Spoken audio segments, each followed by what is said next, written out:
Mereka yang belum apa-apa masuk ke dalam sistem, ikut serta berkuasa, membangun kolusi, korupsi dan nepotisme, maka sesungguhnya ia tua, amat sangat tua. KKN praktek tua. Gibran harus kita sarankan untuk menjadi kekuatan anak muda yang melawan itu. Saatnya sekarang Gibran tidak lagi melanjutkan kesalahan di masa-masa kemarin, ketika mereka yang diberi mandat untuk memerintah malah menggunakannya untuk terus-menerus berkampanye. Masa depan Indonesia tidak ditentukan oleh Gibran, tapi ditentukan oleh semua warga negara yang merasa terpanggil. Indonesia tak bisa digendongnya sendirian.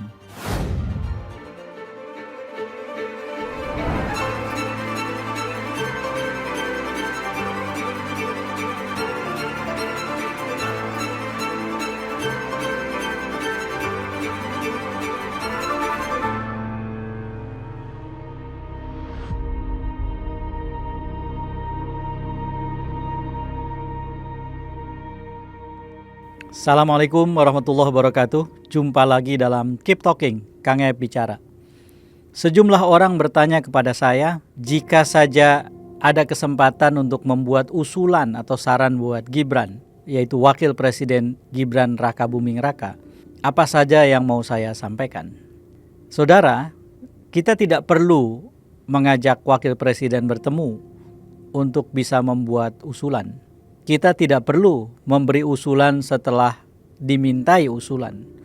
Dalam negara demokrasi dan dalam praktek demokrasi dan dalam kemajuan teknologi yang kita jalani sekarang, kita bisa usul kapan saja tanpa diminta. Karena itu bagian dari partisipasi kita sebagai warga negara. Dan kita tidak memerlukan pertemuan untuk itu. Dan karena itulah Keep Talking ini akan bicara soal usulan untuk Gibran. Saudara, sepatutnya banyak orang bersyukur ketika dalam usianya yang masih amat sangat muda, masih belia, ia sudah diberi panggung besar. Apalagi panggung itu adalah panggung kepemimpinan nasional untuk sebuah bangsa yang besar seperti Indonesia. Sejarah juga mencatat bahwa anak-anak muda adalah mereka yang mengubah Indonesia. Banyak orang yang menggambarkan sejarah Indonesia sebagai sejarah berulang. Ketika dari waktu ke waktu anak-anak muda melakukan sesuatu. Ketika Budi Utomo berdiri, lalu kemudian dimulailah perlawanan secara modern lewat organisasi dalam melawan penjajahan. Ketika Sumpah Pemuda diudarakan, dideklarasikan, diikrarkan, maka kemudian anak muda membangun sebuah peradaban baru di atas tanah yang sangat luas yang kemudian bernama Indonesia dengan mempersatukan bahasa, tanah air dan bangsa. Dan ketika kemerdekaan direbut dan proklamasi dideklarasikan, kita juga tahu bahwa anak-anak muda lah yang menggerakkan dalam pergerakannya yang paling depan. Bung Karno ketika menjadi presiden pertama kali tahun 45, usianya 44 tahun kurang lebih. Bung Hatta 43 tahun. Itu bukan usia yang terlampau tua dan bisa dibilang dengan mengikuti jejak Bung Karno dan Bung Hatta dari sejak melakukan perlawanan atas penjajahan, atas kolonialisme, sebetulnya peranan itu sudah mereka mulai jauh sebelum 45. Jadi mereka memulai dalam usia yang sangat belia.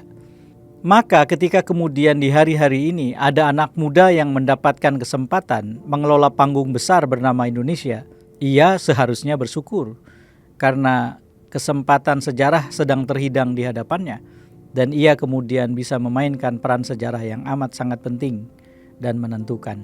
Kurang lebih usulan atau saran untuk wakil presiden yang masih belia ini, masih jauh di bawah 40 tahun ini, adalah ia memanfaatkan kemudaannya. Muda itu bukan hanya perkara biologis. Muda bukan hanya perkara usia fisik. Muda adalah cara berpikir dan cara bersikap. Mereka yang belum apa-apa masuk ke dalam sistem, ikut serta berkuasa, membangun kolusi, korupsi dan nepotisme, maka sesungguhnya ia tua, amat sangat tua.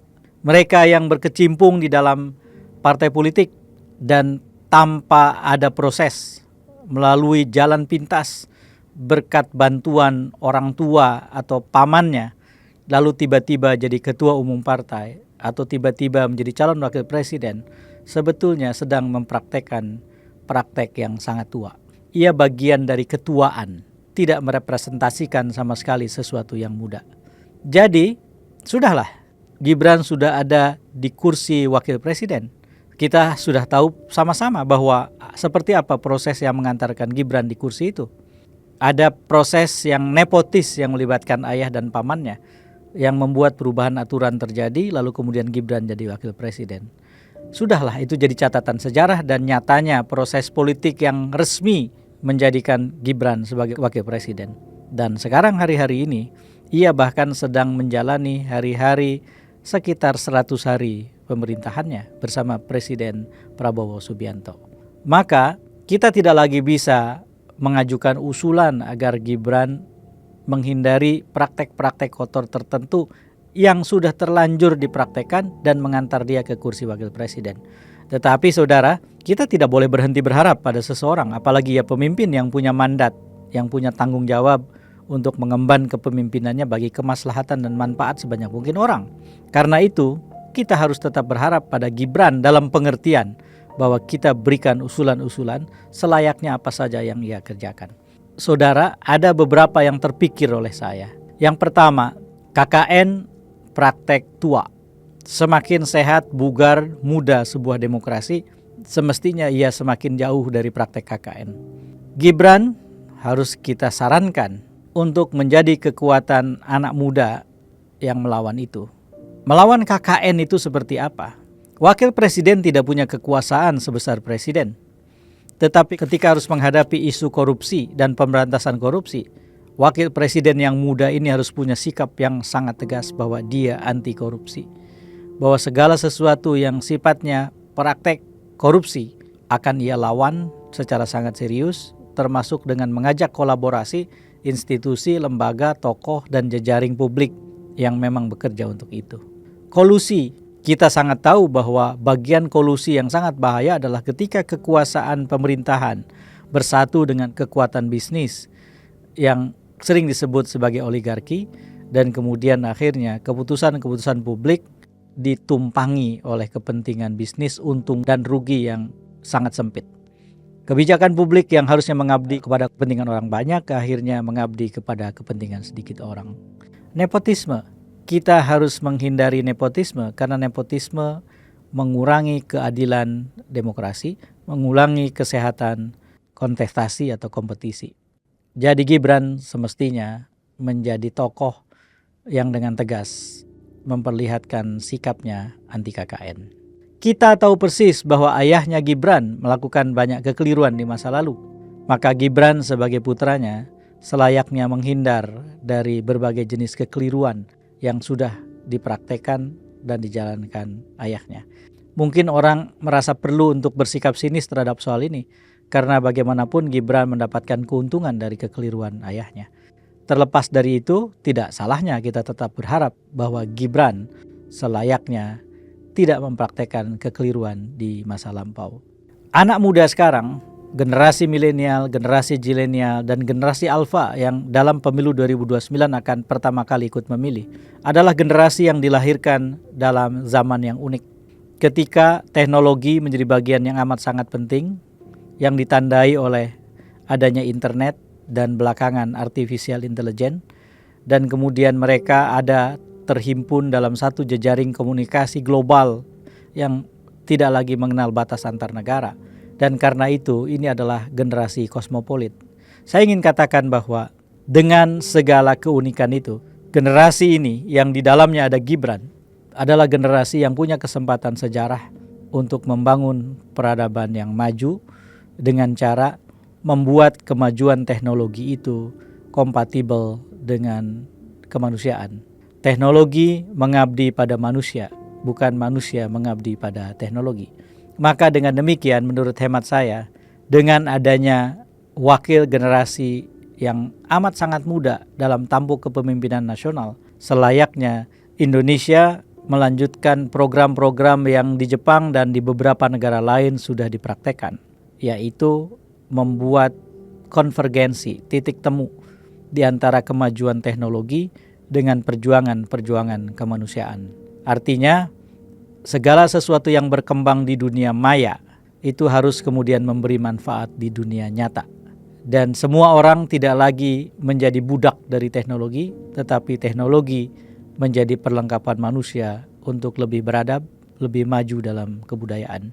Teknologi adalah alat pembudayaan.